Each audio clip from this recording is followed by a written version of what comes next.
अस्सलामुअलैकुम, welcome to my YouTube channel. मैं हूँ सोनिया ख़ान। फ्रेंड्स, आज मैं आपके लिए लेकर आई हूँ बहुत ही मज़ेदार सी रेसिपी। तो आज हम अपने चैनल पर दलीम बना रहे हैं। तो इसकी रेसिपी मैं आपसे शेयर करूँगी। बहुत इजी, बहुत ही आसानी से हमने इसको तैयार किया है। तो चलिए इसकी रेसिपी शुरू करने से पहले अगर आप चैनल पर नए हैं तो प्लीज़ आप चैनल को सब्सक्राइब कर लीजिए। रेसिपी अच्छी लगे तो वीडियो को लाइक कीजिए।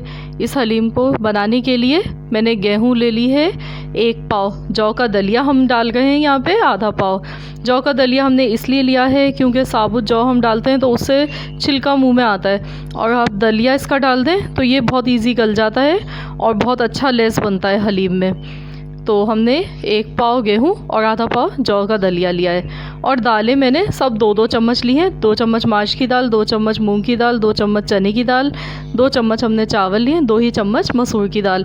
अब मैं इन तमाम चीज़ों को धोने के बाद और इसको भिगो दूँगी 4 घंटे के लिए। 4 घंटे तक हम इसको ऐसे ही भीगने देंगे।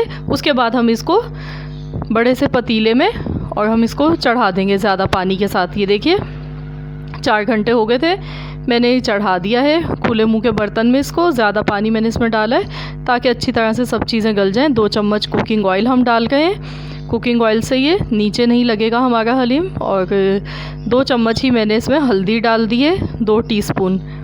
और नमक हम इसमें अभी नहीं डालेंगे, नमक हम इसमें सबसे लास्ट में डालेंगे। अगर नमक पहले डाल देते हैं तो ये देर से गलता है, इसीलिए मैंने नमक इसमें अभी नहीं ऐड किया है। तो इसको हल्की आंच पर हम 4 घंटे के लिए पकाएंगे। तो ये हमारा बिल्कुल अच्छी तरह से दलीम गल जाएगा। तमाम दालें इसकी अच्छी तरह से कुक हो जाएंगी 4 घंटे में। इसको हम बीच में हिलाते रहेंगे थोड़े थोड़े वक्फे के बाद। तो जब तक हम इसका कोरमा तैयार कर लेते हैं। गोश्त मैंने लिया है बीफ का, और मैंने ये 3 पाव लिया है। बड़े बड़े पीसेस मैंने ले लिए हैं इसके। और प्याज मैंने ली है 1 बड़े साइज़ की, इसको मैंने बिल्कुल बारीक काट लिया है। लहसुन अदरक का पेस्ट है 3 चम्मच भर के मैंने लिया है ये। और मैंने हल्दी पाउडर लिया है 1 टीस्पून, 2 चम्मच भर के लाल मिर्च का पाउडर है, 1 चम्मच मैंने नमक लिया है, और मैंने 1 टीस्पून भर के गरम मसाला पाउडर ले लिया है। और ये साबुत धनिया है क्रश किया हुआ, ये मैंने 2 बड़े खाने के चम्मच लिए हैं। जायफल और जवतरी है, तो जवतरी का मैंने 1 पीस लिया है छोटा, और थोड़ी सी जायफल ले ली है। तो इनको हम पीस के पाउडर बना लेंगे। जब कोरमा हमारा तैयार हो जाएगा तो इसको बिल्कुल लास्ट में हम यूज़ करेंगे। टमाटर मैंने लिए हैं 2 अदद, बारीक काट लिए हैं। 2 टमाटर हम इसमें डालेंगे। तो चलिए अब हम सब इसको फ्राई करते हैं। प्याज को आधी प्याली मैंने कुकिंग ऑयल लिया था। मैं कुकर में बना गई हूँ ताकि जल्दी गोश्त हमारा गल जाए और अच्छा सा कोरमा तैयार हो। प्याज को हम फ्राई करेंगे गोल्डन कलर आने तक। ये देखिए प्याज का गोल्डन कलर आना शुरू हो गया है और ये गोल्डन हो चुकी है। तो अब मैं इसमें गोश्त ऐड कर दूंगी। और इसको हम गोश्त को इतना फ्राई करेंगे कि गोश्त का कलर चेंज हो जाए। बस इतना हमें इसको फ्राई करना है। 1 से 2 मिनट लगेंगे इसको फ्राई होने में।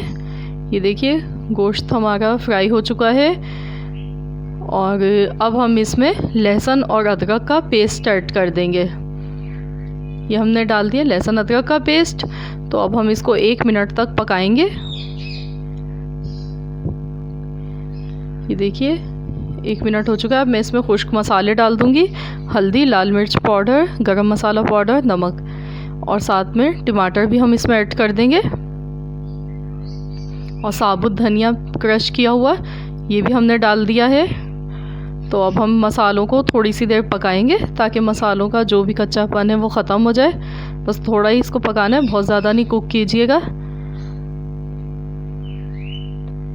ये देखिए मसाला इसका भुन चुका है। मैं इसमें 4 गिलास पानी डालूंगी और इसको ढक्कन लगा के हम 1 घंटे के लिए इसको पकाएंगे। जितना अच्छा गोश्त गला हुआ होगा तभी हमारे दलीम में रेशा अच्छा बनेगा। तो ये मैंने इसके अंदर तकरीबन 4 या 5 गिलास पानी डाल दिया, 4 से 5 गिलास। तो अब हम इसको कुक होने देते हैं 1 घंटे के लिए। ये देखिए 1 घंटा हो चुका है और मसाला भी इसका भुन चुका है।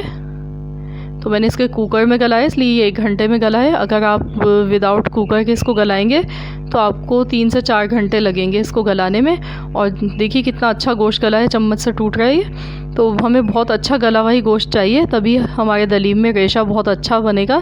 तो इसकी ये बहुत मेन ट्रिक है। और ये जायफल जवतरी का पाउडर है जो मैंने आपको बताया था, ये हमने डाल दिया है इसमें अब।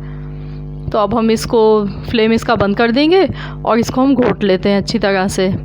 इसका रेशा बिल्कुल अलग अलग हो जाना चाहिए, इसको बहुत ही अच्छा सा घोट लेना है।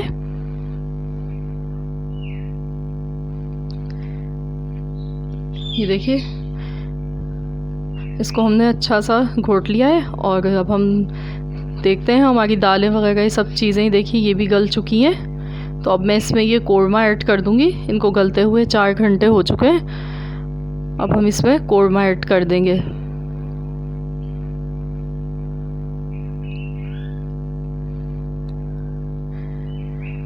और इसका असल मेहनत का काम अब शुरू हुआ है कि अब हमें इसको अच्छी तरह से घोटना होगा। जूसर ब्लेंडर में घोटने से वो जायका नहीं आता है जो हाथ से आप खुद इसको घोटते हैं, तो फिर वो उसका तो टेस्ट ही बहुत मज़े का होता है। जायका जो होता है दलीम का वो इसी से ही आता है कि आप खुद हैंड से इसको करें, थोड़ी सी मेहनत करें, तो ही आपका दलीम बहुत टेस्टी और बहुत ही मज़ेदार तैयार होगा। तो ये देखिए मैं इसको अब घोट लेती हूँ। तकरीबन आधा पौन घंटा इसको लग जाएगा। तो इसको हम अच्छी तरह से खूब मुलायम करेंगे।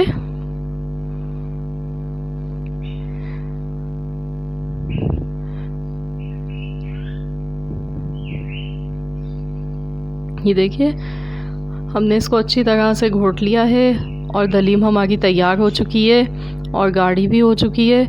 तो ये देख सकते हैं आप कितनी रेशेदार और कितनी ज़बरदस्त सी हमारी दलीम तैयार हुई है। बहुत ही टेस्टी, बहुत मज़े की बनी है। तो अब मैं इसका फ्लेम बंद कर देती हूँ और इसको डिश आउट हमने कर लिया है। इसको हम तली हुई प्याज, हरी मिर्चें, धनिया, अदरक, इन सब चीज़ों के साथ आप इसको सर्व कीजिए। बहुत ही मज़ेदार हमारी दलीम ये बनी है। अगर आपको मेरी रेसिपी आज की पसंद आए तो प्लीज़ आप मेरी वीडियो को लाइक कीजिए और फ्रेंड्स एंड फैमिली मेम्बर्स के साथ में ज़रूर शेयर कीजिए। देखिए कितनी हमने मज़ेदार सी दलीम तैयार कर ली है। तो मिलते हैं इंशाअल्लाह ताला बहुत जल्द एक और नई रेसिपी के साथ। जब तक के लिए अल्लाह हाफिज़।